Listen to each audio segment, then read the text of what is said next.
Masalah itu ada karena datanya nasabah ini kok bisa kepada orang lain. Iya. Nah, sedangkan bank sendiri kan punya untuk kewajiban menjaga kerahasiaan Betul. data nasabah.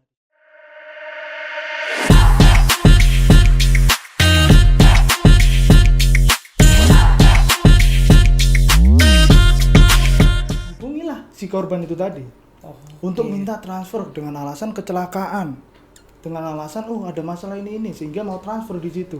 Nah, akhirnya korban ini mau transfer.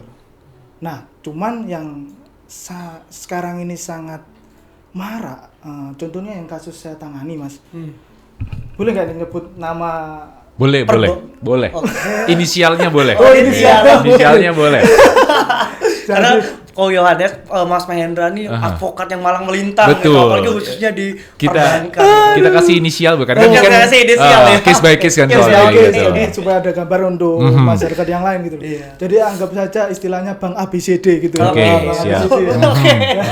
Jadi ada Bank ABCD itu banyak sekali beritanya, ratusan juta dana nasabah raib. Itu banyak di media itu. Nah, jadi ceritanya itu klien kami itu menempatkan dana di Bank ABCD. ABCD ya, oke gitu ABCD. ya. Jadi setelah menempatkan dana di situ, tidak ada yang tahu bahwa klien kami itu menyimpankan dana di Bank ABCD. Oh. Jadi yang tahu hanya antara klien saya dengan Bank ABCD di situ. Oke.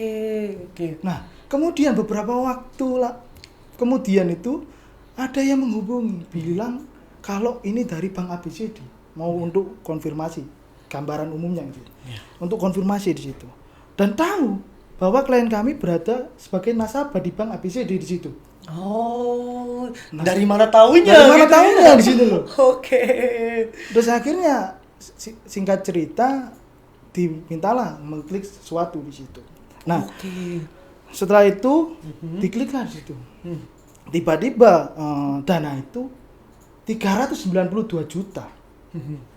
Hilang beralih kepada pihak lain Oke ya. tanpa notifikasi ataupun tanpa pemberitahuan di situ gitu. Oh, sebenarnya yang jadi permasalahan itu dari mana dapatnya? Nah. Oleh pihak yang bertanggung jawab kok bisa dapat gitu. Nah. Nah, itu entah pihak yang lain ini hack atau hacking ya ke perbankannya, itu perbankannya sendiri yang tidak menyimpan dengan baik kerahasiaannya kita. Sebenarnya itu permasalahannya. Nah, itu permasalahan di situ. Masalah itu ada karena datanya nasabah ini kok bisa kepada orang lain. Iya. Nah, sedangkan bank sendiri kan punya untuk kewajiban menjaga kerahasiaan data nasabah di situ. Kan Itu ada tim diatur dalam undang-undang cybernya perbankan di situ.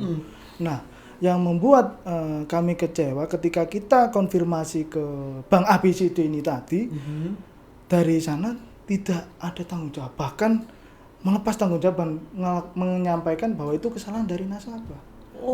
Ini waktu menempatkan dana awal-awal dibilang wah ini diiming-imingi bang ini pasti bagus ini tidak ada gini-gini. Ternyata ketika ada masalah loh ini bukan salah saya, malah lepas tanggung jawab ini. Nah, ini yang membuat klien kami jengkel dan membuat intinya kalau andai kata nggak ada perjuangan untuk haknya nasabah ini, nah ini bagaimana nanti ke depannya sistem keamanan bank ini nanti. Betul. Akhirnya kita sudah somasi dan kita ajukan gugatan di Pengadilan Negeri Jakarta Selatan dengan dasar perbuatan melanggar hukum di situ. Oh, baik. Itu. Berarti dasarnya bukan karena uang prestasi Bukan. ya, Mas, tapi karena perbuatan melanggar hukum. Karena tidak mau bertanggung jawab Di gitu situ. ya, Mas. Oke, wah ini sangat menarik ya. Kita bahas perbankan tuh ada di mana, Mas? Soalnya sering banget, Mas. Kayak bapak saya atau mama saya tuh dikirimin undangan, ngechat saya dulu tuh. Ini undangannya siapa? Boleh nggak dibuka? Karena saking takutnya itu nanti tiba-tiba hilang. Makanya mama saya tuh nggak pernah punya namanya ATM, Mas. Jadi dia punya tabungan aja. Nanti takutnya kalau punya internet banking atau mobile banking malah kehack seperti itu. Nah, gimana, Mas? Selain kita menggugat, apakah kita bisa juga melakukan upaya hukum yang lain? Kayak misalnya kita lapor pidana gitu, atau kita menyelesaikan melalui mediasi, atau gimana, Mas? Nah, memang kalau andai kata mediasi kan setiap kali kita mengajukan gugatan itu ada menempuh upaya hukum mediasi juga di persidangan. Nah, untuk laporan pidana ini kalau andai kata ada kesengajaan di situ bank untuk membuka rahasia data nasabah itu tadi, maka tentu ada pidananya di Undang-Undang Perbankan itu. Oh, gitu. Nah, itu. Jadi kalau andai kata yang bagaimana pelaku pihak ketiga yang melakukan kejahatan ini? Iya, gitu. iya, betul. Ya, tetap dia tentu bisa dipidana Betul. dengan Undang-Undang Transfer Dana di pasal 81. Jadi Oke. mengambil dana milik orang lain dengan perintah transfer palsu bahasanya. Oh, wah. Jadi itu pelaku pihak ketiga juga bisa dipidana. Alah. Oke, berarti sebenarnya kita sudah dilindungi dengan banyak pasal sudah banyak ya. pasal, cuman kan karena nasabah ini kalau ada masalah kan lebih baik kayak diem aja, udahlah. Percuma lapor A, lapor B, lapor C ini ujung-ujungnya juga buang biaya, waktu, tenaga dan pikiran. Jadi lebih baik mengikhlaskan. Jadi nasabah di Indonesia itu sabar semua. Wah, kita memang di budaya kita sabar ya. Sabar. Jadi Mas, kalau saya lihat itu di Undang-Undang Perbankan, apalagi di pasal 2 itu kan perbankan tuh harus memegang prinsip kehati-hatian. Wah, itu. Terus kalau saya baca juga yang Mas sampaikan tadi, betul tuh di Undang-Undang Nomor 22 tahun 2023 ya tentang perlindungan konsumen dan masyarakat di sektor jasa keuangan. POJK. Di pasal 10 ayat 1 tuh bilang, Mas, kalau mau PUJK ya bahasa PUJK ya, pelaku usaha jasa keuangan itu bertanggung jawab atas kerugian yang disebabkan karena kelalaian, kehilafan maupun yang bertentangan dengan peraturan perundang-undangan yang dilakukan oleh direksi, dewan komisaris, pihak ketiga pun ada di pasal itu. Sebenarnya dia sudah bertanggung jawab di situ. Itu, Mas. Jadi saya keinget itu, saya pernah membaca jurisprudensi. Kalau tidak salah nomor 599 salah ya. Jadi itu perkara ini boleh saya sebutkan karena ini sudah inkrah perkaranya. Jadi boleh, Mas. Pemerintah Kabupaten Aceh Utara itu melawan Bank Mandiri. Jadi kronologi secara umumnya itu Pemkab Aceh Utara ini menempatkan dana di Bank Mandiri. Terus kemudian dari Bank Mandiri ini tiba-tiba dana tersebut hilang karena ada kejahatan dari pihak ketiga di situ. Nah, pengadilan memutuskan bahwa Bank Mandiri harus mengembalikan uang tersebut. Wah, itu. Dengan pertimbangan, jadi disampaikan prinsip kehati-hatian itu tadi. Seharusnya bank menerapkan prinsip kehati-hatian di situ. Iya.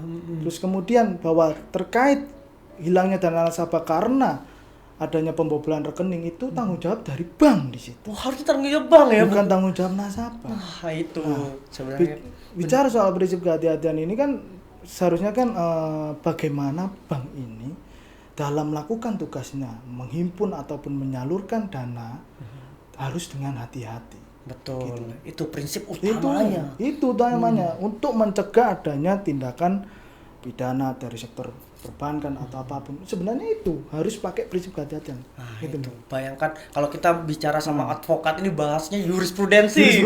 Kalau gitu. akademisi itu bahasnya aturan, pasalnya ada gitu ya. Bedanya praktik betul. Akademisi. Oke, bagi teman-teman clickers yang ada di TikTok itu kalau ada pertanyaan bisa langsung sampaikan di kolom komentar kita atau bisa melalui WA kita. Betul. Yaitu 0822 9797 1005. Apakah sudah ada pertanyaan ini kok? Selamat siang semua. Jika perbankan dan OJK sudah menjamin keamanan dana nasabah melalui mungkin LPS ya. Ini kita ngomong penjaminan data loh, bukan dana loh. Beda loh. Data dan dana itu lain ya. Penjaminan data sebenarnya. Sejauh mana proteksi keamanan data nasabah yang dilakukan oleh perbankan dan OJK, dan sejauh mana fungsi atau peran LPS sebagai lembaga yang membackup dana nasabah. Baik, kami harus luruskan bahwa kita lagi berbicara tentang data, bukan dana. Kalau dana nanti teman-teman LPS, Pak Ibnu yang kami akan undang karena kami juga kenal baik dengan LPS. Tapi ini adalah keamanan data. Sejauh mana proteksi keamanan data nasabah yang dilakukan oleh perbankan dan juga OJK. Nah, ya tentu kan tadi sudah saya jelaskan bahwa bagaimana terkait menjaga kerahasiaan data nasabah itu sudah jelas peraturannya. Kalau tidak salah pasal 47 di situ. Bahwa bank ini wajib menjaga kerahasiaan bank di situ. Kerahasiaan bank ini apa saja, baik data ataupun simpanannya di situ. Nah, itu jelas sekali di situ. Nah, bagaimana jika rahasiaan bank itu tadi nanti terbuka tanpa adanya pengecualian seperti yang disampaikan undang-undang ataupun izin OJK di situ, ya itu jelas ada pidananya di situ. Jadi proteksinya seperti apa? Ya itu bentuk proteksi yang diberikan undang-undang kepada nasabah gitu loh. Oke, kalau saya tambahkan sedikit Ya. Mas Mahendra, wah ini memang kalau kita bahas data dan dana beda ya. Oke, kalau kita bahas data itu sudah ada undang-undangnya sebenarnya Mas ya, Undang-Undang Nomor 27 tahun 2022 tentang perlindungan data pribadi. Nah sebenarnya juga di POJK Nomor 22 tahun 2003 tadi juga disebutin bahwa tanggung jawab untuk perlindungan data itu diserahkan kepada perbankan. Berarti perbankan tuh punya tim cybernya seharusnya gitu ya Mas Mahendra. Jadi kalau ada apa-apa yang bertanggung jawab memang harusnya perbankannya karena dia punya tim cyber. Bagaimana dengan nasabah yang nggak tahu ya gitu, Mas Mahendra? Menurut Mas Mahendra tuh gimana tuh kalau ada dana nasabahnya nggak tahu, terus dia harus bertanggung jawab? Itu sebenarnya adil nggak sih menurut Mas Mahendra? Jadi ya seperti yang saya sampaikan tadi Mas Rian, awal mula itu kita diberikan janji yang manis-manis. Oh gitu. Awal mula itu kita sudah disampaikan, masa kira-kira disampaikan, oh ada kejadian seperti ini. Saya rasa sebagian besar tidak mungkin disampaikan di awal ada, andai kata nanti ada apa yang melakukan tindak pidana ini gini-gini, kita tidak bertanggung jawab, mungkin tidak tersampaikan secara lisan gitu. Nah Iya. sekarang kalau andai kata nasabah itu menempatkan dana di bank itu tujuannya supaya dana itu aman. Oh iya betul Mas. Dana itu aman di situ karena dia percaya di situ gitu loh. Benar. Nah sekarang kalau ketika dana itu hilang, cobalah Mas Rian nanti cek ke berita-berita yang lain. Berapa sih kasus kejadian seperti ini? Apakah ini hanya satu kali atau dua kali gitu loh? Ini sering kali. Betul, gitu loh. betul. Sering kali seperti ini kalau dibebankan nasabah. Nasabahnya banyak yang sabar gitu loh. Banyak yang tidak melaporkan. Orang yang tidak ya. melaporkan. Setelah nanti mungkin ini cobaan dari Yang Maha Kuasa. Ini kan Sabar banget sabar ya. sekali gitu loh. Nah, makanya nasabah ini juga sikap diam nasabah ini kalau dari sudut pandang saya ini malah menjadi melemahkan dari sistem keamanan bank.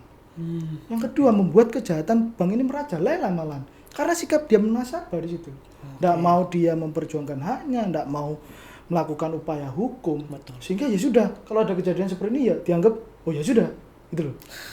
Kan gitu. Bang. Iya, padahal itu uangnya nggak sedikit, nggak Nah, 1.000 2.000 yang nggak bilang. 1.000 2.000. Ratusan juta Mas. Nah, misalnya gini Mas, saya kehilangan uang ya misalnya di perbankan ini.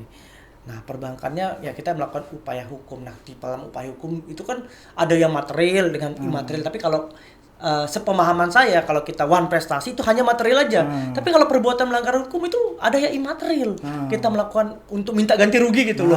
Nggak cuma ganti rugi yang material, kita juga yang imaterial. Nah itu gimana tuh Mas? Maksudnya apakah kita bisa minta seluruh dana kita balik atau ada batasan-batasan tertentu? Nah tentu ya kalau andai kata yang hilang 392 juta ya kita boleh ngajukan gugatan 392 juta itu yang hilang karena faktanya memang yang hilang uang segitu.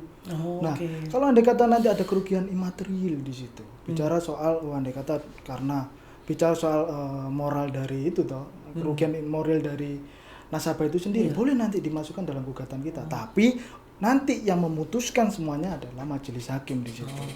Gitu loh.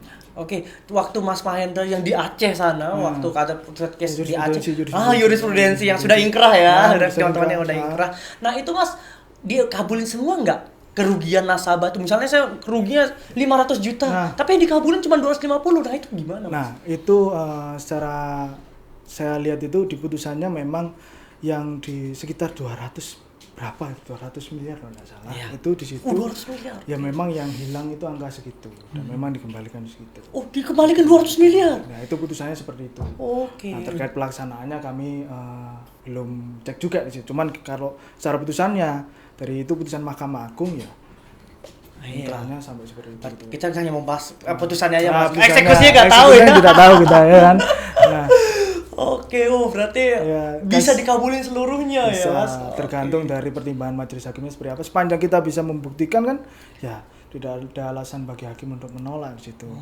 Sebenarnya kalau dilihat ini kan, ya kasihan. Kalau andai kata nasabah ini menabung uang, biasanya kan untuk punya cita-cita di situ. Betul. Supaya untuk memberangkatkan haji orang tuanya. Itu sangat mulia Mas. Nah, untuk memuliakan anaknya nanti. Lah, terus tiba-tiba ketika dana itu hilang di situ, terus tidak ada tanggung jawab dari bank. Nah, coba gimana terkait hati nuraninya mungkin dari para akademisi atau praktisi, kan kasihan juga di situ. Betul, itu bisa jadi ganti gugatan imaterialnya ya. Wah situ. itu saya lihat kalau kita gugat imaterial ya, ganti kerugian yang imaterial. Patria juga tiap hari kami terima hal yang sama. Internal, dan itu legal di antara mereka loh. Betul. Nah itu gimana itu Pak, dengan istilahnya dengan itu ganggu kan istilahnya? Nah betul, ini saya pun juga pernah menjadi seperti kan? itu gitu. Pernah dihubungi juga bilang kalau Mas punya Mas gak nawarin kartu kredit ini, punya rekening di sini gini. Itu kok tahu gitu. Kok bisa gitu. Betul. Bahkan sampai ada yang nawarkan kredit apa itu, kredit juga ditawarkan juga di sini. Oke, kembali lagi sebenarnya undang-undang sudah melakukan perlindungan hukum, tetapi dalam pelaksanaannya ini loh. Pelaksanaannya ini sangat jarang diterapkan gitu. Oh iya. Sangat jarang diterapkan. Saya pikir setiap kali sales berpindah terus atau mungkin dia punya data itu dijual ke teman-teman sales yang lain sehingga mereka punya data yang nyaris sama, tembakannya sama, gayanya sama. Gitu. Mungkin kan seperti itu, Mas. Biasanya kan ada yang dikejar target itu, Mas. Iya. Sesama marketing saling membantu. Mungkin ya bisa jadi seperti itu. Cuman kalau secara hukum memang itu tidak boleh, sangat dilarang oleh undang-undang. Nah, cuman kan dalam penerapan peraturan di undang-undang perbankan ini kan sangat jarang dilakukan. Karena pertama, kita nggak tahu mau melaporkan siapa di situ gitu. Siapa yang kita laporkan di situ? Betul, ini kan nomor telepon, nomor kita nggak simpen di sini. Betul. Nah, ini gimana mau melaporkan ke siapa ini? Siapa yang kita laporkan? Ini di situ yang jadi problem di situ. Kalau pemerintah nggak bisa, kita lapor ke Get Contact kali. Biar jadi merah kan. Cara paling gampangnya kan itu. Betul. Kita Get Contact aja nih gitu loh. Tapi kan dari situ kita tahu bahwa kadang-kadang ada orang yang meminjam di perbankan data, nah yang istilahnya orang daruratnya itu bisa tiba-tiba ke orang-orang lain yang iki sopo gitu ya kan. Betul itu seringkali terjadi seperti itu, Mas. Nah, itu kan berarti ada pelanggaran ya. Ini kalau yang tadi dari internal mungkin tim sales marketing mereka, kali ini tim istilahnya asesmen mereka yang memberikan pinjaman dengan orang ketiga yang dihubungi seadanya dan orang ketiga yang ditagih sebenarnya. Itu Mas Rian mana nih? Anda nggak kenal? Nomornya dikasihkan. Kapan saya ngasihin? Itu juga pernah terjadi kepada teman kami juga, Mas. Jadi satu hari dia ditelepon sampai 30 kali yang telepon. Dengan utang orang lain gitu masalahnya. Nah ini kan gimana ini kalau semua, jadi yang utang ini ada kata si A. Nah, dia ini karena si A nggak bales, si B yang dihubungi. Wah, akhirnya ditelepon sampai 30 kali. Telepon terus. Akhirnya secara nggak langsung B itu yang bilangnya A. Bayaran utangmu. Nah, cara-cara seperti ini sebenarnya kan tidak boleh dilakukan undang-undang. Betul. Nggak etis gitu. Betul loh, kita sebenarnya udah dilindungi oleh peraturan perundang-undangan, cuman memang penerapannya ini yang kita kurang aware terhadap peraturan yang sudah jelas, kita nggak mau gitu, karena kita berpikir udah ribet duluan, berurusan dengan hukum tuh ribet gitu. Ribet Masalah seperti itu banyak memang yang kita sebenarnya harusnya aware tapi nggak aware gitu sebenarnya. Oke, Mas, aku mau tanya lagi nih kan soal jadi masalah perbankan itu nggak akan habis gitu menurut aku ya. Belum kita nabung kita seperti ada juga yang punya emas, Mas, di perbankannya itu dia menyimpan emas. Dia mau narik emasnya, itu emasnya udah nggak ada. Wah, itu juga tuh kok bisa gitu loh. Sementara undang-undang tuh sudah melindungi, terus dia nggak mau tanggung jawab juga. Ada banyak case-case perbankan yang sebenarnya kita harus aware gitu loh. Apalagi kan bank nih dekat dengan kita gitu. Setiap hari kita pasti menggunakan transaksi perbankan, contohnya kris kayak gitu ya. Transaksi, transfer. Nah, misalnya gini, Mas, kalau kita balik lagi ke dana nasabah yang salah transfer misalnya. Saya mentransfer uang ke Mas Mahendra seharusnya, tapi saya malah transfer ke orang lain. Perbankan tuh bisa nggak kita minta dia yang balikin gitu? Nah, biasanya itu kan pernah ada suatu kasus juga seperti ini, salah transfer. Kebetulan ini saudara juga. Nah, biasanya dari pihak bank untuk menghold dulu transaksi tersebut.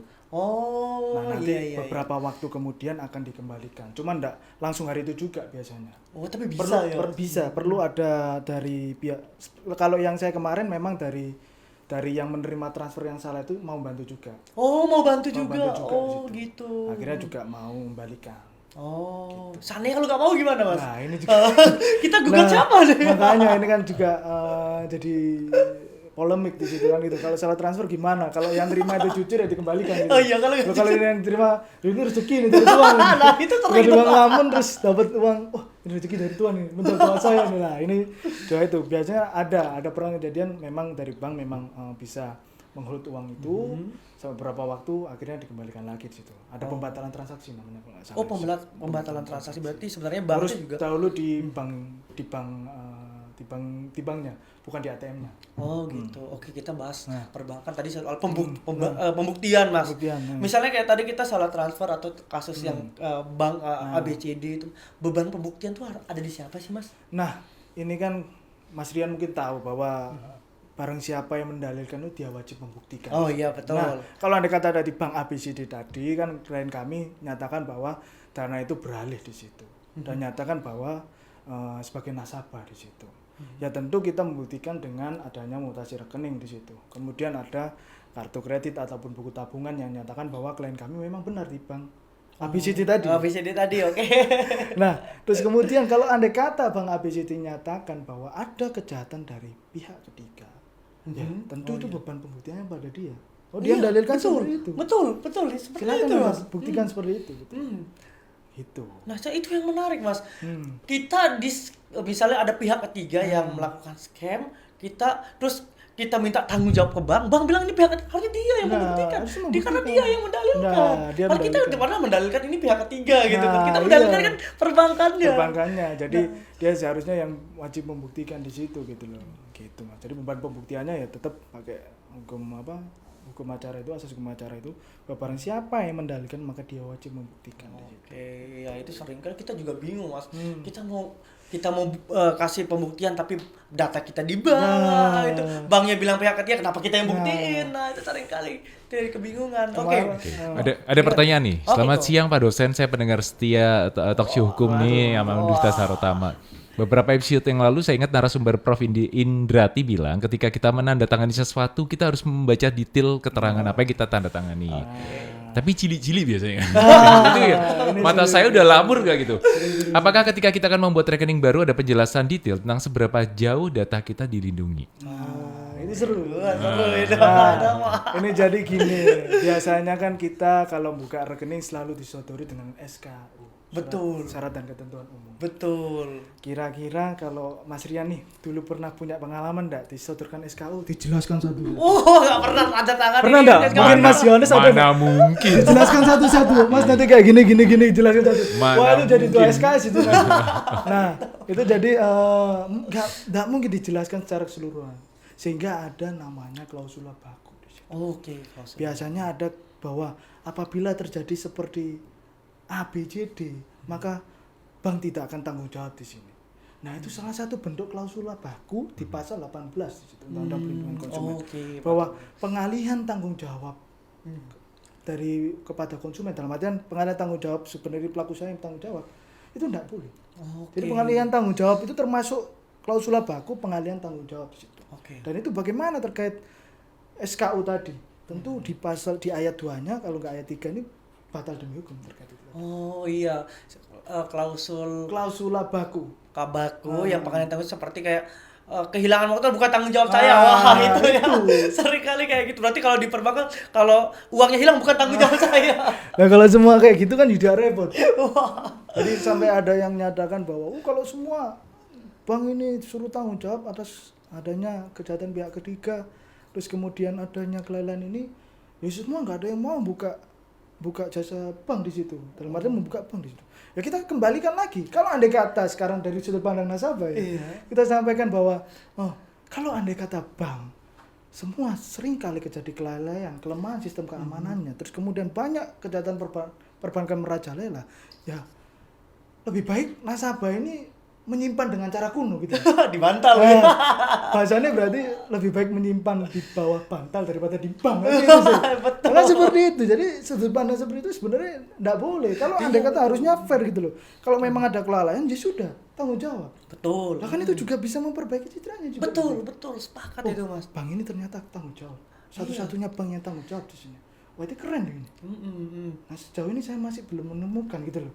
Mungkin saya pemahaman saya kurang terkait riset saya, nggak tahu, otomatis pengetahuan Iya, saya pengalaman Mas ya. nggak tahu, sejauh ini. nggak ada gitu. Jadi kalau pola pikir seperti itu menurut saya ya Mas, itu masih keliru gitu loh. Mm-mm. Kalau di intervensi kita semua yang bertanggung jawab kalau ada kelalaian, ya jangan melakukan kelalaian gitu loh. Gitu loh maksudnya point of view. Jangan Mas, ya nggak ada yang nanam kalau kita misalnya kelalaian tuh, ya jangan melakukan kesalahan kalau mau orang trust gitu.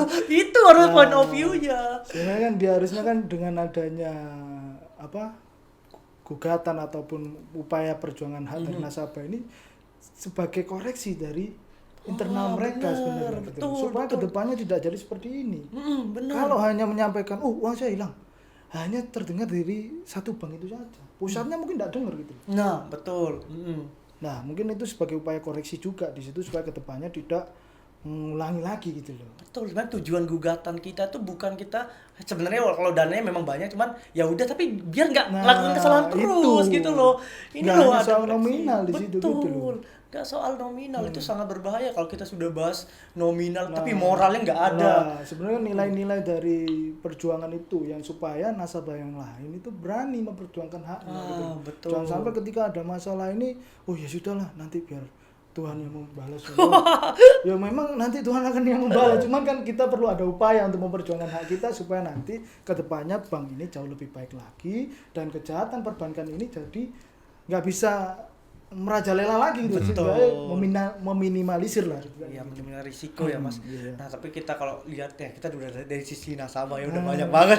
Kita bahas sedikit deh dari sisi perbankan itu gimana sebenarnya? Bisa nggak kita dari sisi perbankan menyalahkan nasabah gitu kalau terjadi kelalaian? Itu Nah, gimana, Mas? kalau andai kata dalam suatu peristiwa ini nasabah ini bekerja sama dengan pihak ketiga Nah ini. untuk melakukan kejahatan perbankan dalam artian sudah kong kali kong nih, oh nanti apa danaku nanti kamu yang scam nanti kita bagi dua. Nah, kalau seperti itu ya jelas itu nanti nasabah yang bertanggung jawab di situ. Tetapi kalau andai kata ada kelalaian, terus kelemahan sistem keamanan, kebocoran data nasabah kepada pihak lain yang mengakibatkan dana tersebut hilang, menurut hemat saya ya tentu perbankan bertanggung jawab di situ. Gitu. Oke, jadi memang kita bisa lihat dari dua point of view Nah. ya. Tapi kali ini kita membahas point of view nasabah. Wah, kita konsumen nih. Karena kita semua nih konsumen. Konsumen semua ini. Iya, narasumbernya konsumen, hostnya juga konsumen, kokonya juga konsumen. Pak, kalau ada kejahatan dengan menggunakan data kita, istilahnya kejahatan perbankan menggunakan data kita bermain di digital, kita harus lapornya kemana nih? Cyberkah atau ke advokat dulu atau kemana dulu? Gitu. Nah tentu kan kita kan kalau andai kata ada kejadian seperti itu biasanya kita lapor dulu ke bank untuk supaya diblokir Blokir rekening segala tersebut. macam. Nah yang kedua kita bisa tanya kepada orang yang ngerti hitung seperti Mas Rian ini kan dosen hukum nih, Yeah. Dosen hukum perdata juga beliau ini. Nah bisa konsul ini gimana langkah apa gitu. Jangan Yeah. sampai ketika nanti buat laporan polisi nggak tahu dasarnya apa. Nah, terus kemudian nanti bisa juga dilaporkan ke pihak berwajib kepolisian itu terkait dengan undang-undang transfer dana tadi. Iya.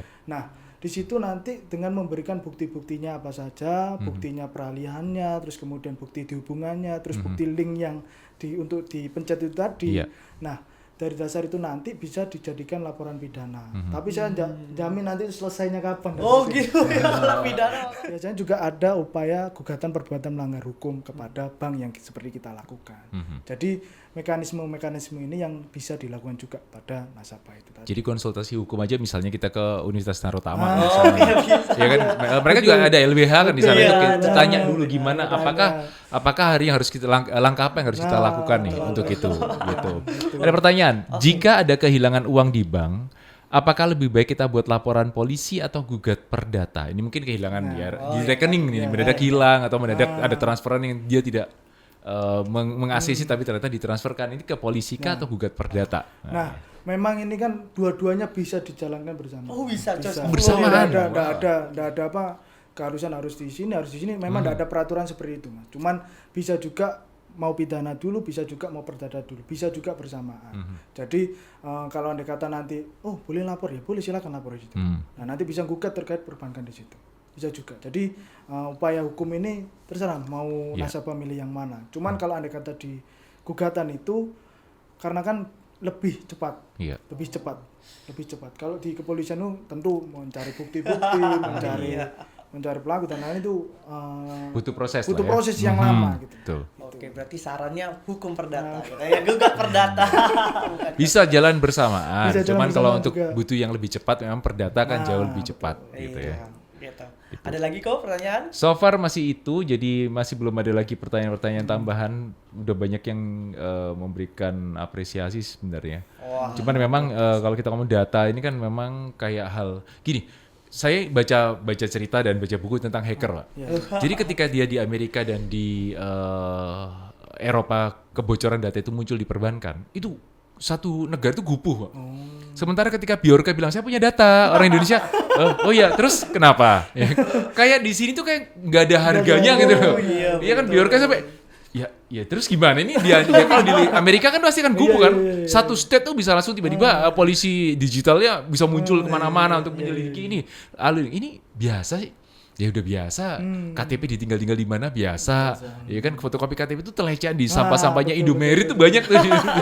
Jadi kan data itu terlalu gampang untuk didapatkan gitu loh. Nah, ini gimana untuk membuat orang Indonesia ini aware dengan data bahwa dan privasi tentang data itu harus memang kita jaga bener-bener nih gitu. Nah, tentu mungkin berkaca dari adanya kejadian yang di bank ABCD ataupun di scamming yang marak sekarang ini, tentu itu seharusnya membuat para masyarakat Indonesia ini sadar gitu bahwa pentingnya menjaga data di situ gitu. Pentingnya data di situ gitu. Jangan sampai karena kita terlalu gampang untuk menyebarkan KTP dibuat untuk pinjol. Iya. Nah, betul. ini kan seperti itu. Sebenarnya kita banyak yang laporan ke saya itu bilang konsultasi kalau Mas saya itu enggak pernah pinjol. Tapi KTP saya itu dipakai sama teman saya waktu itu untuk pinjol di situ. Nah, akhirnya pinjolnya ngejar ke teman saya ini tadi. Iya. Nah, itulah seharusnya supaya dari masyarakat ini paham bahwa pentingnya menjaga data pribadi itu seperti itu. Itu salah satunya. Betul. Gitu. Baik. Sebenarnya kalau saya lihat ya Mas Mahendra. Saya izin sambil minum ya. Silakan. Iya. Kan masih bertubi-tubi. masih orang ya butuh air gitu. Ini ada pertanyaan kita ke TikTok sebentar ya. Oke. Bagaimana jika uang tersebut hilang karena kesalahan pribadi? Contohnya adalah ngeklik link kan. Datanya dia dikasih link nih. Dia bingung apa ya diklik ternyata. Nah, ini terus bank juga bisa berkata ini kesalahanmu kok diklik. Padahal dia berkata kapan hari itu saya ditelepon oleh halo bank lah gitu ya. Nomornya mirip, Pak. Saya sampai kaget kok nomornya mirip ya. Ada apa nih? Saya sementara tidak melakukan apa kok. Ada apa? Tapi ketika saya tamati lagi ternyata ada perbedaan sedikit dari nomor itu, kayak ada tambahan angka satunya dan itu kayak nggak tersamarkan itu loh. Nah, itu saking hebatnya tuh. Nah, itu kan yang saat ini kami alami. Jadi gara-gara kita kenapa kok serahkan OTP dan lain-lain ataupun ngeklik di situ. Sekarang pertanyaannya kita tarik ke belakang. Permasalahan ini bermula karena adanya kebocoran data di situ gitu. Iya. Nggak mungkin orang lain tahu saya nempatkan dana di bank ABCD. Nggak mungkin orang tahu hubungi Mas Yohanes. Iya. Bahwa halo Tit tadi itu tahu kalau Mas sebagai nasabah di situ. Betul. Nggak ada yang tahu. Sehingga kenapa kok bisa ada kebocoran data di sini gitu. Sedangkan Anda punya kewajiban sebagaimana diatur di pasal 55 POJK tadi, wajib menjaga keamanan data di situ. Loh, di situ penjelasannya jelas sekali bahwa harus menjaga keamanan supaya terhindar dari penipuan, terus kemudian pembobolan rekening sama tindak pidana perbankan yang lain. Jadi siapa yang bertanggung jawab dalam hal ini? Ya tentu dari perbankan di situ. Ada kelemahan sistem keamanannya. Nah, ditambahin kalau yang tadi masalah klik ini, apakah tetap gugat perdata atau lebih ke arah kepolisian untuk pidana soal phishing ya, istilahnya kita ngomong kalau gitu ya. Kalau saya lebih mengarang untuk supaya percepatan ya lebih baik gugatan perbuatan melanggar hukum di pengadilan. Oke. gitu. Oke. Jadi lebih cepat itu tadi. Oke, saya tambahkan sedikit. Silakan, Mas Rian. Oke. Benar yang disampaikan saya memperjelas aja nih kata Mas Mahendra. Jadi yang kalau soal phishing, kita bukan melihat soal phishingnya, tapi melihat ke datanya, tarik belakang lagi gitu maksudnya. Memang betul ada kita yang salah pencet, tapi bukan itu yang kita permasalahkan, bukan salah pencetnya, tapi lebih jauh lagi. Kok bisa data kita kesebar? Nah, itu yang perbuatan melanggar hukumnya, bukan soal phishingnya. Tapi kalau memang jelas kalau phishingnya ya itu bisa kita pidanakan. Nah, tapi kalau soal kerahasiaan data, nah itu yang menjadi masalah, bukan perbuatan phishingnya, tapi latar belakang kenapa bisa jadi di phishing gitu. Data kita kok bisa kesebar. Nah, itu sebenarnya yang kita permasalahkan, bukan perbuatan phishingnya, tapi perbuatan kebocoran data. Jadi ketakutannya sebenarnya kan karena karena kesalahan kelalaian Anda, tapi kita harusnya mundur lagi. Mundur ke belakang. Iya. Betul. Ibaratnya itu adalah nomor yang kita pakai untuk mobile banking kan. Kok bisa dia dapat gitu. itu. Kenapa bukan nomor satunya yang misalnya kita pakai data yang pakai nomor murah nih, tapi Atau ini banking kan nggak bisa sembarangan, hanya nomor yang kita didaftarkan saja. Kok bisa orang yang bukan Iya, betul. bisa dapat, di bisa situ akses. gitu. Nah, itu Gitu. yang dipermasalahin sebenarnya. Gitu supaya tadi ya paling nggak bisa menjawab kalau seandainya terjadi seperti itu apa yang harus kita laksanakan itu biar tahu dulu, karena sebenarnya jangan terpaku dengan pecetan-pecetan Iya, phishingnya, betul. Dan tapi terpaku dengan cari tahu kok bisa nomornya kemasukan nih. itu yang Gitu. hukum itu prosedural gitu ya. Jika begitu Bang sudah berbuat sedemikian rupa untuk menjaga, jika begitu Bang sudah berbuat sedemikian rupa untuk jaga data pribadi. Sebenarnya kalau untuk perbankannya, lembaganya sendiri itu mereka jaga ya. Oknumnya yang kadang-kadang melepaskan. Oke. Tapi di POJK sebenarnya pas POJK nomor 20 2023 itu kelalaian tuh nggak cuma yang dilakukan oleh direksi, tapi pegawai juga. Iya. Pegawai pihak ketiga, direksi, komisaris yang berkaitan dengan perbankan itu bisa kena gitu loh, bertanggung jawab. Betul. Nah, Makanya itu maksudnya. kenapa disuruh untuk konsultasi terlebih dahulu, karena dari situlah nanti kita bisa tembakan enaknya kemana nih. Nah, that's right Gitu. itu konsultasi apa? LBH Universitas Narotama terbuka istilahnya apa ya, selama jam kerja hari kerja kita akan mencoba untuk membantu permasalahan orang-orang yang ada di sekitaran Surabaya Raya nih dengan konteks seperti ini. Oke, konklusi sekarang karena waktunya sudah menjelang habis nih. Sudah tidak berasa ya. Nggak berasa ini. Oke. Closing statement dari Mas Mahendra gimana? Nah, bagi nasabah seluruh Indonesia, tentunya Anda harus berani memperjuangkan hak Anda apabila hak Anda itu diambil oleh pihak ketiga ataupun ada kelalaian dari bank di situ. Karena apabila nasabah ini hanya diam saja, sikap diam itu yang membuat sistem keamanan bank tidak berkembang. Kedua, kejahatan perbankan akan merajalela di situ. Terus kemudian ya dari perbankan harus berhati-hati dalam menjaga sistem keamanannya gitu. Dan harus gentle. Apabila ada kelalaian di situ ya sudah harus bertanggung jawab. Publik akan mengapresiasi apabila ada kelalaian terus tanggung jawab daripada melepaskan kepada itu salahnya nasabah karena ini ABC itu menurut saya nggak fair lah itu. Gitu. Jadi dan sampai ada istilah itu tadi, kalau bank bertanggung jawab setiap ada kelalaian ataupun kejahatan pihak ketiga, maka bank nggak ada yang buka deh. Lah, ini menurut saya nasabah mungkin harusnya juga berpikir juga, bank harus tahu posisi dari nasabah. Bahwa andai kata bank ini semua apabila ada kelalaian, terus kejahatan pihak ketiga tidak ada tanggung jawab, tidak ada untuk meningkatkan sistem keamanannya, maka nasabah kan tentu berpikir lebih baik menyimpan dengan cara kuno aja lah. Lebih baik menyimpan di bantal daripada di bank. Lebih baik menyimpan di bawah bantal daripada di bank. Nah, itu mungkin persepsi dari nasabah seperti itu ya Mas. Oke, terima kasih Mas Mahendra. Wah, terima kasih Mas Mahendra sudah hadir di acara kita di Talkshow Hukum bersama Klik FM. Terima kasih Ko Yohanes. Terima kasih Mas Mahendra, terima kasih juga. Terima kasih. Sekian dari saya Kliker, saya Febrian Rizky Pratama, mohon pamit. Wassalamualaikum warahmatullahi wabarakatuh.